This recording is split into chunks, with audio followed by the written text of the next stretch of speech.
start again next lecture, where we're looking again at degradation, but looking at more at habitat degradation and also habitat loss, which is something of significant interest to conservation biologists everywhere, because it really is a threat, and the greatest threat to species diversity that's happening at the moment. And so really what we want you to be able to do by the end of the lecture is really be able to define clearly habitat degradation and loss, and look and understand the causes and factors that lead to habitat degradation and fragmentation. Have a little bit of an understanding of ecosystem resilience, and what ecosystem resilience means, and then a little bit of an idea on approaches to management and restoration of degraded ecosystems. And it's an area that's changing all the time and very dynamically. And a lot of opportunities in restoration ecology, actually, for people who are interested going forward, especially on mine sites or in other areas. But mining, restoring land after mining is becoming a huge science, and significant resources are being thrown at it at the moment. So, habitat refers to a range of resources that a species needs to maintain a viable population. And habitat degradation and loss is the most serious threat to the majority of endangered biodiversity. And if we look at the Earth's surface, the majority, some 83% of the land surface, has been transformed, has been altered in some way by humans. And about 60% of the Earth's ecosystems are considered degraded or unsuitable. And degradation is still happening as we speak. And Queensland is probably one of the quietly getting on and doing more damage than many other countries in the world with respect to allowing clearing to keep going for agricultural purposes mainly. So what is the difference between degradation and loss? So degradation refers usually to impacts that affect many but not all species. And degradation might be just temporary. So understanding when we move from temporary into more permanent is also something that we're trying to get our heads around. Where's that threshold? Where's the tipping point? And habitat loss usually refers to impacts that are so severe that nearly all species are adversely affected. And it would take a long time to recover. And to recover, often it needs a lot of intervention as well. And with intervention, that's costly. And frequently in natural ecosystems, people ask the question, well, who's going to pay for it? Because those ecosystems are not always earning money. Yet what they might be providing, the services, might be very, very valuable. So there's lots of different forms of habitat degradation, things that contribute to habitat degradation. And so this table is showing that. We can start to look at agriculture. A lot of it's very obvious crops. So we have in third world countries shifting agriculture, smallholder farming type processes more until we get the larger type of farming we have here in the wheat belt. You can have wood plantations, which can be small scale wood plantations where you're cutting down all species and putting back monocultures. It can be large scale livestock, and we have livestock into our rangelands, up into the Kimberley, etc. And all of these things, all of these activities form degradation to some extent. And we'll see some examples later on. Marine aquaculture, freshwater aquaculture, these are all things that cause degradation. Mining is particularly important, especially in many parts of Australia. Particularly significant, I feel, in the Jarrah forest. For example, northern Jarrah forest, 93% of the Jarrah forest is under lease agreement, It could all be mined. They're mining about 1,200 hectares a year at the moment. There's enough bauxite there for the next 40, 50 years.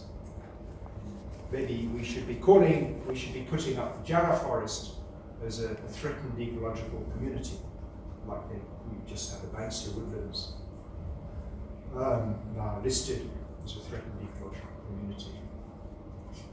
Fisheries, again, this varies from sort of large scale through to subsistence type fisheries. And we know that people are interested in fishermen, many of you might be, just fish for your own personal satisfaction. If you have enough people like that, you can cause mass destruction to fisheries. Collecting wood can be also something that's very significant in some countries, Asian countries, African countries. Picking up wood, picking up coarse wood debris, you're changing the ecosystem, you're removing substrate where insects and lizards and other things would otherwise nest, roost, or use. Fire is another form of habitat degradation, and you'll hear a reasonable amount about fire. Towns, cities, villages, etc., these all cause degradation. Building of dams, tourism and recreation, we keep opening up areas, they're paving more and more areas of the Fitzgerald River National Park. They're talking about putting roads into the Prince Regent National Park, places that, so you open them up, you're going to cause degradation in some form. Roads, building roads, very, very big impact on habitats. Pollution, again, in acids, in sort of water bodies, we hear about plastics, now microplastics in water, ozone hole effects, all of these impact on habitats, cause habitat degradation. Pollution with chemicals, fertilizers, herbicides, pesticides, household products getting into waterways, etc. So water pollution. And then we've talked a little bit about biotic changes. We talked earlier about weeds. Weeds cause habitat degradation, as will pathogens, and we'll talk about introduced pathogens or insects as well can cause massive change in plant communities and cause habitat destruction or habitat degradation. So all our activities are causing destruction, or we're modifying habitat with all our activities, land clearing and fragmentation, grazing by stock and feral animals. And that's an interesting one because there's recently been a couple of papers out on kangaroos, and kangaroos now, because the numbers are so large in certain areas, that they're actually degrading their native habitat. We're losing plant communities, plant species in some areas of Australia because of excess grazing from kangaroos. Changes in disturbance regimes. So fire is one, and how we manage fire, control burns, etc. That's a change in the disturbance regime. Change in flooding events, drought events. We're seeing more drought, heat waves and drought than we've seen previously. We're seeing more storms. These are disturbance events. And the frequency of those disturbance events can result in habitat degradation and or habitat loss. Changes in hydrology, our water tables are dropping. Some of the work I've been doing in the Jarrah forest over the last 20 years, we've had a 25-metre drop in water table. So we're losing sort of half a metre of water table. Groundwater table is dropping half a metre in the Jarrah forest each year. And that's causing droughts, having a major impact on some of those ecosystems. Some of the perennial streams, for example, are no longer perennial. And then invasive species I've mentioned. So and I'll talk more about these too, but habitat repair, system resilience, and understanding how resilient a particular ecosystem is, a particular plant community is to disturbance regimes, whether it's anthropogenic disturbance, fire, or drought, or combinations thereof, is quite important. if we're going to start to try and manage those ecosystems, interfere or mitigate some of the impacts that might be shifting where we might be losing ecosystems or losing habitat permanently. And then habitat repair also is about restoration, putting plant species back, putting lines on maps, planning how we're going to manage those maps, linking areas together, bits of bush together. We've all heard of one Ghana link. This is looking at linking all the way through from sort of Cape Harriet all the way through to Margaret River. Yeah. So that's at a landscape scale, restoration, if you like, at a landscape scale. So fragmentation, and this is a process by which the landscape is broken down into smaller and smaller parcels of natural ecosystems. And we see that. You just have to travel down to Albany and you can see how we fragmented that landscape. That was woodland once, and it's now mainly farmland with trees, a few remnant bits of bush on the farm, otherwise trees along the road verges. So that's fragmentation. And so that's those sorts of activities will lead to habitat loss. They lead to isolation to some species, because some species have small home ranges. And when you get animals with like small home ranges, they don't move, then you start to get the genetic inbreeding, etc., which you'll hear about. Edge effects with fragmentation. Edge effects change the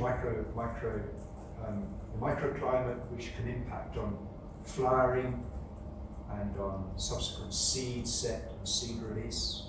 Edge effects can have large effects on different plant species. Patch sizes are also important.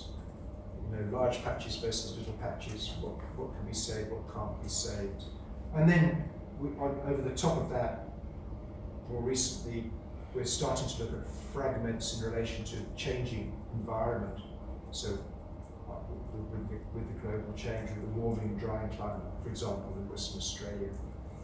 And we're starting to look a little bit more at disturbance regimes as well. How different disturbance regimes are impacting on different ecosystems. So to give an example there, we could be looking at, if we're looking at the Jarrah forest, you know, we've had forestry activities, there's still some forestry activities happening in there. We have fire, and we've got drought and heat. So what are these combinations doing to those landscapes, those disturbances doing to those landscapes with respect to resilience into the future? So fragmentation can result in increased isolation, and with that we have altered species interactions, and this can impact on pollination and seed dispersal, because we could lose key pollinators as fragments get smaller and smaller. Some of the bird species that would otherwise pollinate will disappear from those sites. So pollination services might decline, or insects might disappear from those sites. Pollination service is impacted, and we get less seed, we get less recruitment. With fragmentation, we can get changes in predation. We can get more predation, we can get more herbivory, we can get less. We can get more pathogens as well, because they're less resilient as we break down large bits of bush into small bits of bush. Predation, herbivory, and pathogens all change in how they interact. And competition between species will also change. And with fragmentation, you tend to get smaller populations, which ultimately leads to genetic deterioration. And this is an area that you'll hear a lot from Peter, Spencer and others, because you get loss of genetic diversity and increased inbreeding, which has implications, again, to restoration and rehabilitation of those landscapes into the future.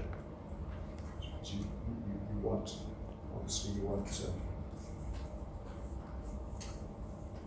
to be releasing and manipulating fauna, and well, particularly fauna that is not inbred. So fragmentation can also alter the availability of regeneration niches. So this basically means that where you might get recruitment, where previously you got recruitment, you might not get recruitment anymore because the niches have changed. With fragmentation, you can get altered mortality as well. So with increased fragmentation, things might die quicker than they would have otherwise died. So their mortality, their age to mortality declines. Altered fecundity. And as with increased fragmentation, we tend to see increased vulnerability to demographic and environmental changes. So lots of subtle things happen as we break down our ecosystems into more fragmented landscapes.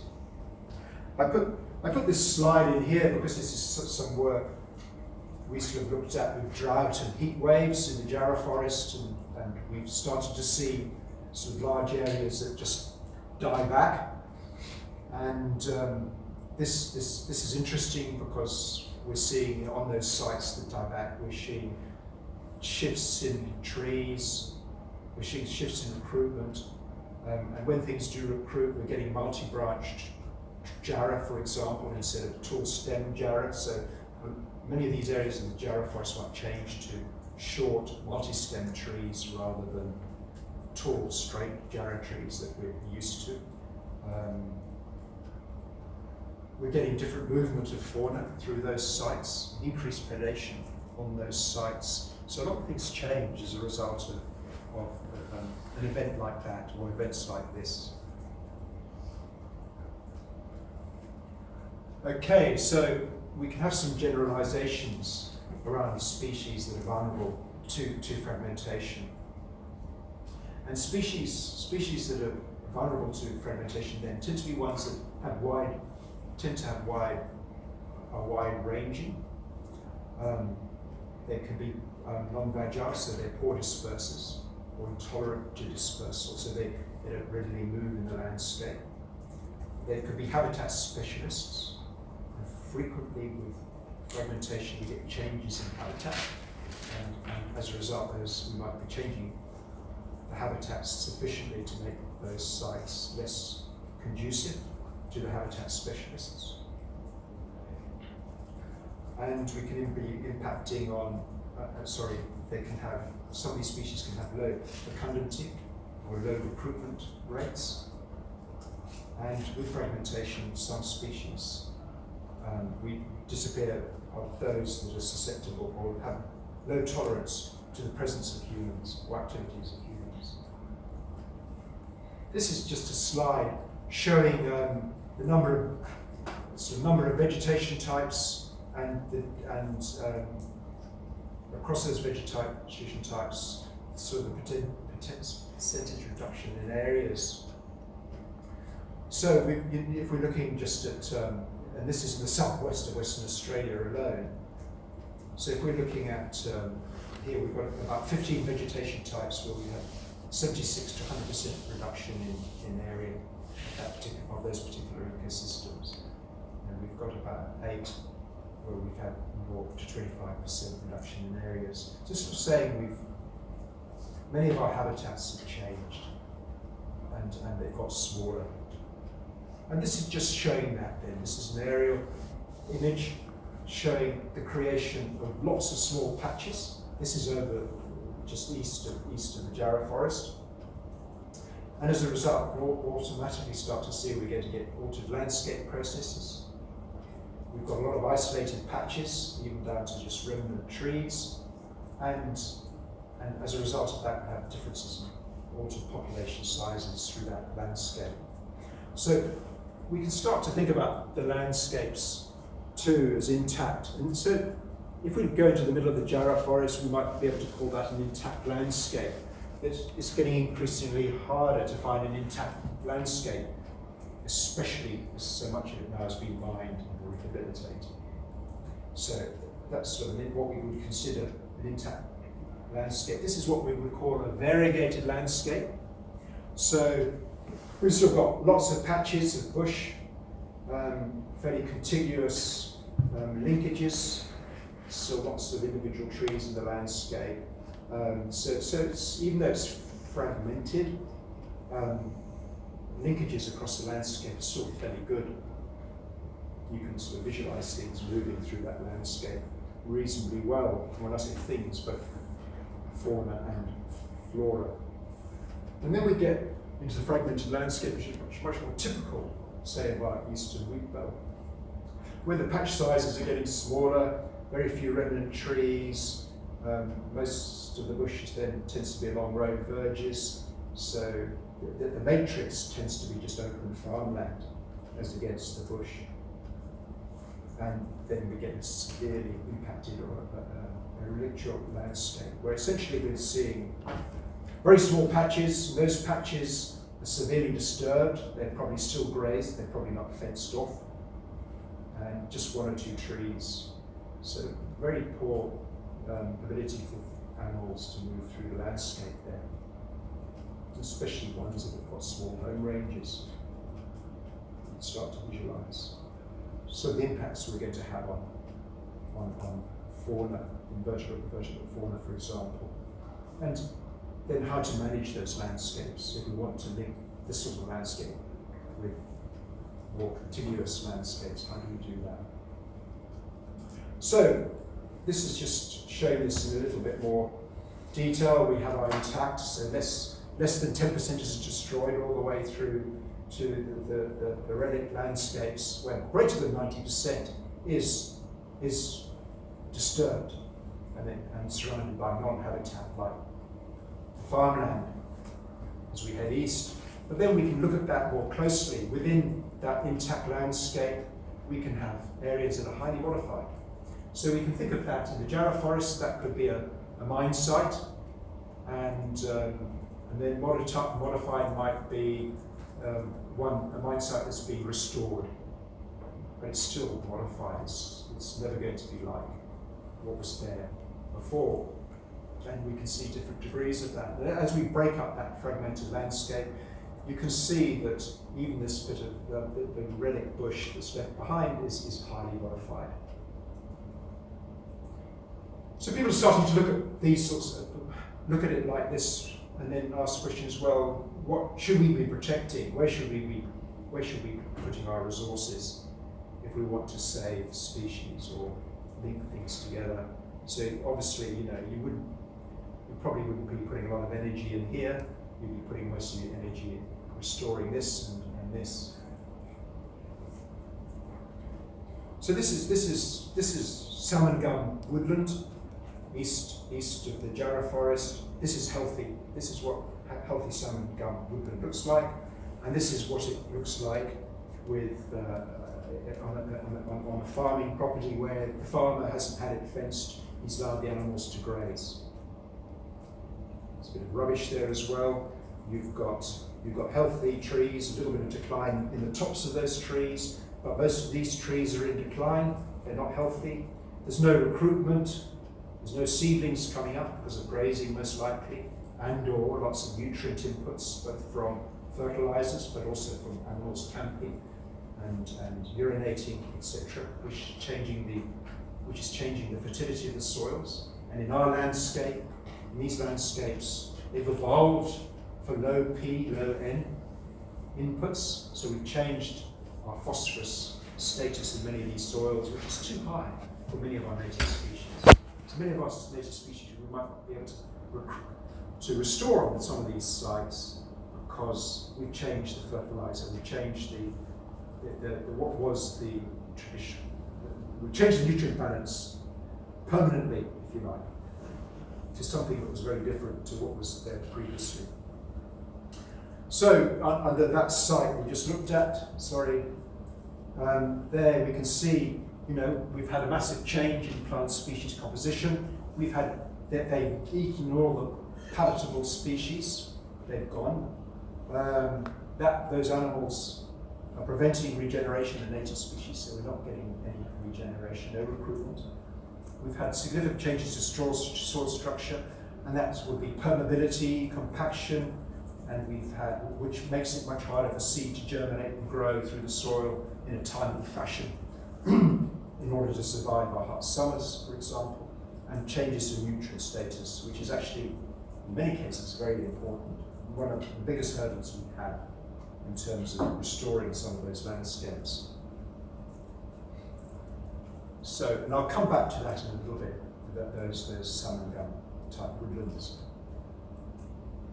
So disturbance regimes. We have lots of disturbances, and disturbance is natural, you know, and we can have floods, we can have fire, and many of Australia's forests are very resilient to fire. They've evolved with fire. But we can have floods, droughts, etc. These are all disturbance events. And these can change in intensity, frequency, and size. And we're seeing more frequent droughts, we're seeing more frequent heat events. The East Coast is getting more frequent flooding events and drought events. And so we still don't know how those disturbance regimes and the frequency of those disturbance regimes are really impacting on ecosystem function and health, or on the resilience of those ecosystems. Fire is obviously very topical, and how we use fire in these landscapes, which is a disturbance event. And how fire interacts with droughts and heat events, again, we don't really understand. Okay, so clearing for agriculture is another disturbance event that has huge impacts. So when we had woodland, we had trees throughout the goldfield, the wheat belt. We would have rainfall. We've got these deep-rooted perennials, and they would keep the water table down at depth. We'd lose a bit of water through evapotranspiration, get a little bit of runoff, some through flow. But when we cleared for agriculture, we ended up with shallow-rooted annual plants, same amounts of rainfall, much less evaporation and interception because we've got less leaf area and less deep roots. Runoff increases, through flow increases because we're not utilising water by those deep-rooted perennial trees we had before. The water table rises and comes to the surface, and this is where we get salinization. So salinization has been a really big disturbance event in much of the southwest of Western Australia. And this is an example of severely degraded land as a result of salinity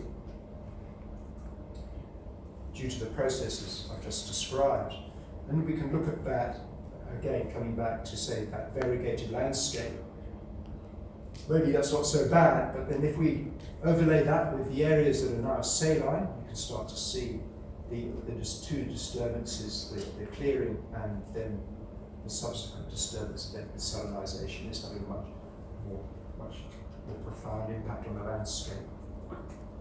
And in those salty areas, it's very hard to grow many species because many species don't tolerate high levels of salt. Disturbance events, I talked about that in the previous lecture. This is just showing the rubber vine again, and this is also causing fragmentation because it's becoming, if you like, a monoculture, which is disturbing all the other processes that were there previously. Invasive species, again, we talked about weeds previously, but they also contribute to disturbance events. And we're seeing much more frequent disturbance events from invasive species than previously because global transport is so easy. It's much more homogenized. It's easy to get on the plane and move from one hemisphere to the other hemisphere within a few hours.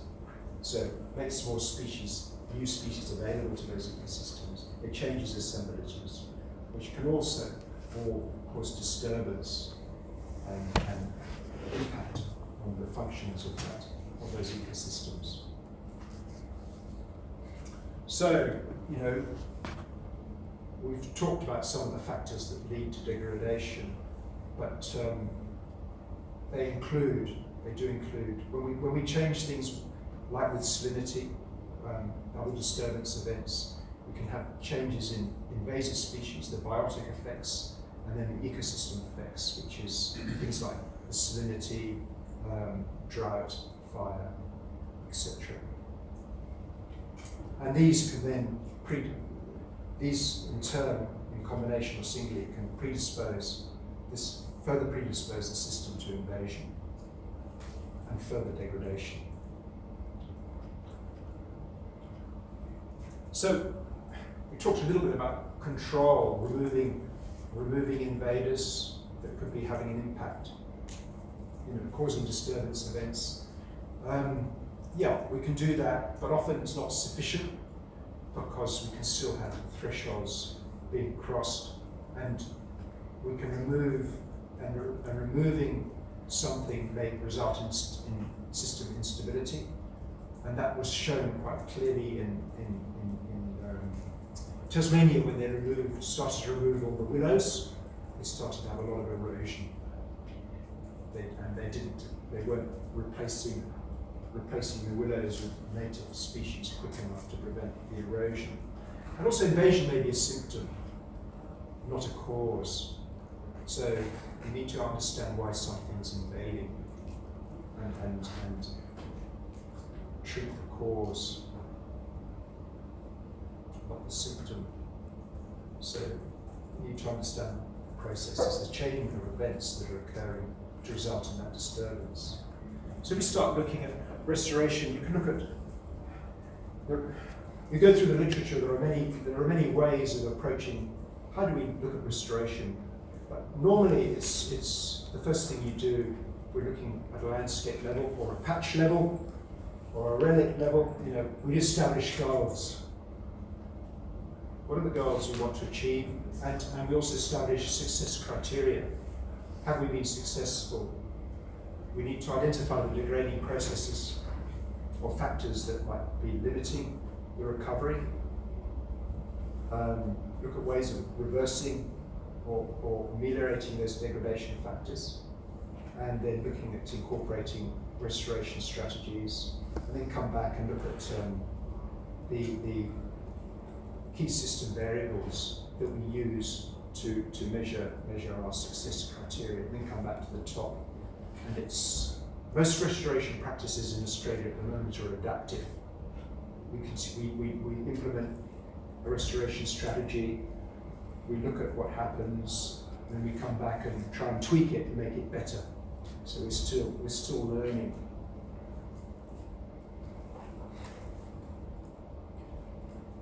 And there's now a lot of discussion, again because resources are limiting, is where should we be putting our resources? So when we're looking at restoration, should we be looking at a regional scale, at a landscape scale, at a remnant, patch, and surrounds, or just the patch? And increasingly, people are wanting to look at more landscape and regional scale, or at very large remnants, rather than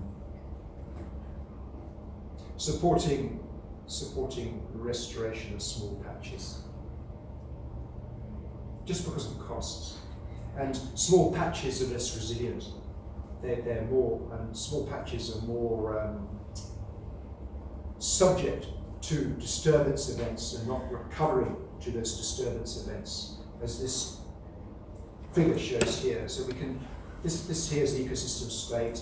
We have what we might call a healthy ecosystem. We have a disturbance event, and that ecosystem state might drop significantly, say after a fire or after a mild drought event. Then it recovers back to normal.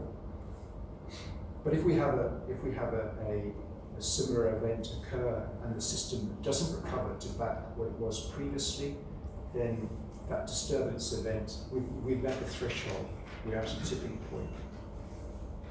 And we've had a system change. Things have changed. And so this first half of the graph is really what we call a resilient ecosystem.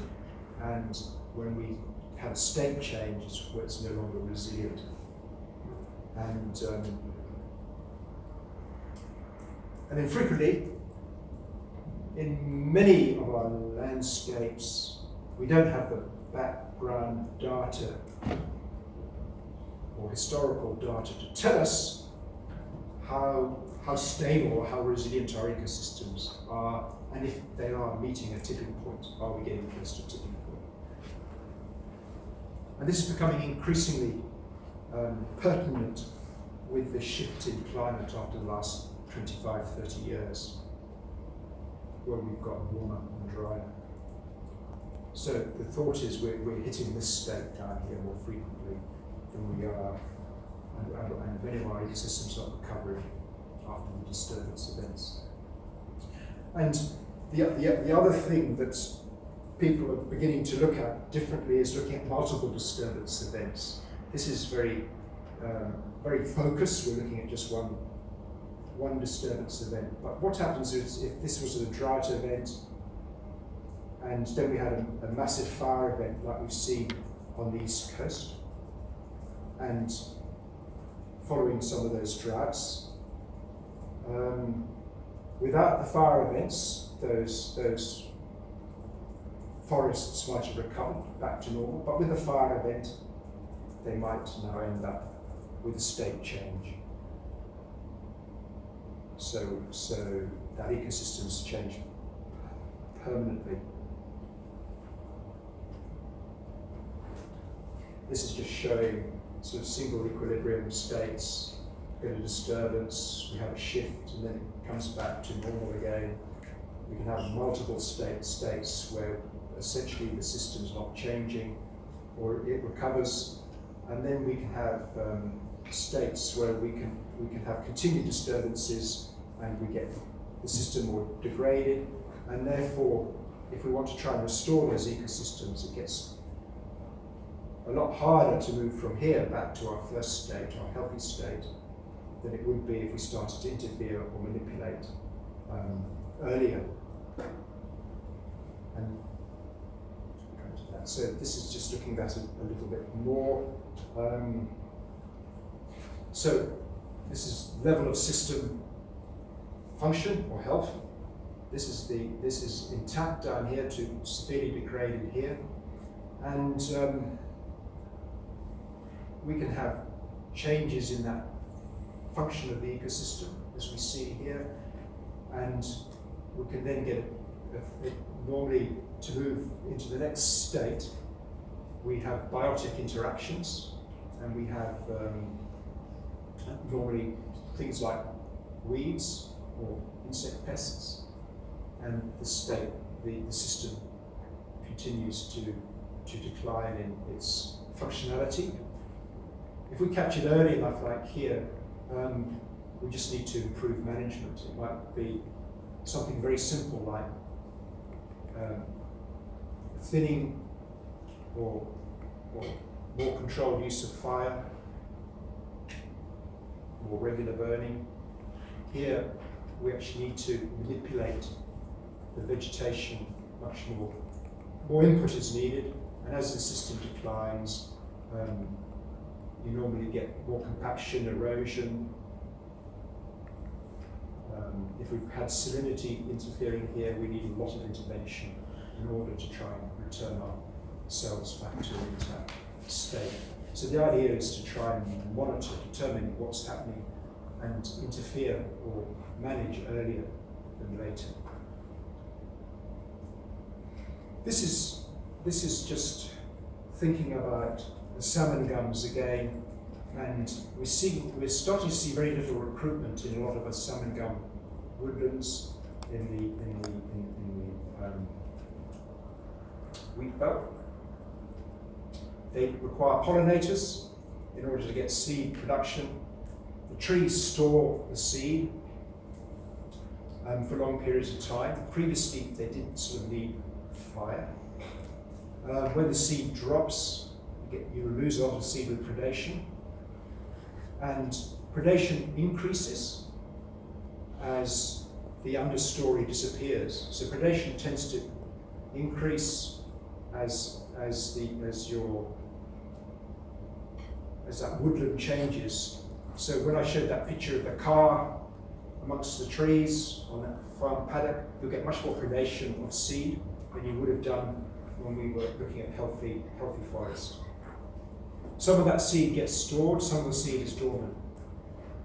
Various times under ideal conditions, we'll get germination and probably establishment and survival and eventually a large tree.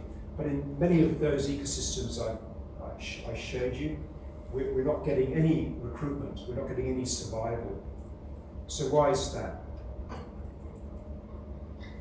And I'll come back to that in a minute. But we can extend the story to Banksia cuneata, which is actually an endangered Banksia. It's only localized now in a few areas in the wheat belt, and only along road verges. And so there's been quite a lot of effort on, well, how can we get these to recruit more? What do we need to know to get more of these plants growing along road verges, and maybe looking at moving them into other landscapes? And they produce seed really readily, but they need fire to release the seed. And normally along road verges there's no fire. If we do get seed release, predation is minimal. Germination is low. 5% is not very good. Some Banksias are up around 80-90%. So it's not a very fecund species of Banksia. And then survival along those road verges is very low. So what can we do to improve the recruitment on those sites? We know that they're a little bit dependent on summer rainfall, and we know that along those road verges there's a lot of weed competition. So if we're lucky enough to get seed to germinate, they don't survive because of all the grasses, etc., growing along those road verges. So in order to manage those sites with the Banksia cuneatus present, we need to have fire, so controlled burns, coupled with good weed control, in order to get the 5% of seed that does germinate to survive, to give us the 0.1% that survive. So if we come back to the southern woodlands, I mentioned that they're really degraded. There's no regeneration. We talked about that. It's an icon species. It's an important tree species in that landscape. It's an important habitat tree. So are there practical methods of repairing this particular degraded woodland? So taking it from that to something like the picture I showed earlier. So let's look at what's changed on those sites. If we look at penetration, because of camping and grazing, the ground is really compact. So non-grazed, it's very friable, easy to penetrate. After grazing, there's a lot of resistance because it's so compact. And because of that, infiltration changes. So on the non-grazed areas, you get very good infiltration. On the grazed areas, infiltration is very poor. So a lot of the water is shed from the sites, especially during the early rains. So less water is available on those sites for your establishment if you're looking at restoring those sites. So normally what they would like to do is come back and work after fire. So you have some weed control. You also get more nutrients after fire. And then they would deep rip to break up the compacted areas so the roots can grow more quickly and deeper, more quickly whilst they've got moisture. And if we look more closely then at different scenarios with salmon gum, so the red, this is percentage survival over time between May 96 to May 99. And the red line is adults, so you've got adult salmon gum present on the site. It's been ripped, and you've got an adult present on the site control, so no ripping, no adults on the site ripped, and no adults on the site control, so not ripped. And you can see where we've got the presence of the adult trees, recruitment survival is much lower than where you don't have competition from the adults. And the best treatment is where you've got the ripping to break up the compaction and to increase nutrient water infiltration deep into the profile for the roots. If we look at growth, again, we see much better growth in seedlings, demonstrate our shoot length, in the areas where there's no competition from the trees and where we have ribbed. Good weed control is really, really important. And here it's just a picture showing where they didn't have good weed control. We've actually got no seedlings of eucalypts growing in this ribbed area because of poor weed control. And that's sort of shown by this diagram here, where the yellow is showing survival after in conjunction with herbicide use, no herbicide use. So essentially nothing survived where there was no herbicides used. So competition from weed species is really critical when we're looking at recruiting or trying to reclaim eucalypt species. And this tends to be true across most recruitment programs. So if we're going to look at woodland restoration, people are now starting to sort of, again because of limited resources, and what we're trying to do when we're trying to restore woodlands is to pick areas that are likely to be more successful, and pick areas that have going to give us high benefits in terms of ecosystem functions and services. So taking into concern, water quality, vegetation, habitat for animals, plant diversity, etc. So we come in and assess those woodlands. We come in and assess the regeneration capacity. Are the seed available, or do we have to plant seedlings? Is the substrate suitable? Do we need to deep rip, change compaction? Do we need to use herbicides? Those sorts of questions. And this looks at that in a slightly different way. This is called the vast process, which means vegetation assets, states, and transitions. And this is up in a yellow box, a sort of poplar box woodland in Queensland. This is a site that's never been grazed. You can start to look at some of the functions and services this bit of woodland is providing. It's had no grazing. Its strata has got multiple strata, so it's got mid-story, lower story, and upper story, with emergence, so there's recruitment, biomass, you've got really high biomass, you've got good foliage, projected cover from your canopy trees, the height's 24 meters, and then species per strata. So in the overstory, 3 to 5 species, mid-story 5+, ground 5 to 10, regeneration is good. Then we can go to a grazed area, and you've got here 2 strata heights. The biomass has dropped quite significantly to almost half. Foliage projected cover's changed to almost half. Height has dropped, and you've got less species present. And regeneration is low to moderate. And then it gets far worse in this vast 3 system where everything has changed. Biomass is very poor species per strata, and very low ground cover. So really what people would be doing here on these sites is they'd say, okay, we need to maintain this site, so just fence it, keep livestock out. Here we can again reduce grazing, maybe fence it, and if necessary, put a fire through, get better recruitment,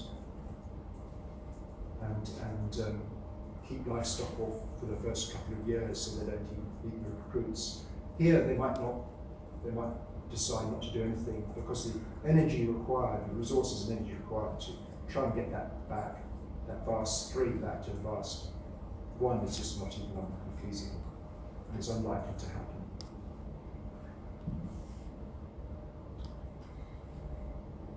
So again, we can look at this different ways. We can consider we've got a big remnant. We might then assess it and say we've only got 1 healthy patch over here. The rest is severely it's changed. It's not like this healthy patch. How are we going to manage it? And then how are we going to manage it at a landscape level? So, by that I mean, are we going to try and link areas like this with more tree corridors, so we can link this with this through the landscape? How are we going to do it? How best are we going to do it? I'll move on because I'm running out of time. So really, with management, it's sort of about maintaining the existing condition of the habitat, where we can improve the habitat condition, and then reconstruct habitat. And reconstructing habitat is the most challenging. And that's normally where we're doing that is ex-mining after mining. It doesn't happen so much now on disturbed farmland. And it's only really happening on mine sites because the mine owners, as part of their lease agreements, have to try and restore those sites back to something like it was prior to mining. So that there are legal reasons for that. So it's a huge amount of energy going into restoring mine site habitats. There's still tons of very interesting science to be done there. So if we go back to some of that farmland, how do we go about it? It's about using GIS, putting lines on maps, looking at the broader landscape level, looking at the size and shapes and locations of the bush, the linkages between the different bush and those bush remnants, and the health, the intactness, if you like, of each of those bush remnants, so we can start to fill in, as I showed down here, planting species and sowing species, using different fire regimes. So we can start doing this type of thing where they're trying to use wider corridors to link habitats together to allow animals and birds to move down these corridors. And they've done it down here, so this is sort of part of the Wundana link story. But now they're starting to show that sometimes these corridors, the feral animals have got wise to this, and foxes and cats just sit and wait because they know animals are going to be shifted down these, they'll move down these corridors, so it's much easier hunting. So there's some debate about how effective those are for conserving some animal species. And the small ones, small mammals like the betons and things that use those corridors. I think I've probably come to an end.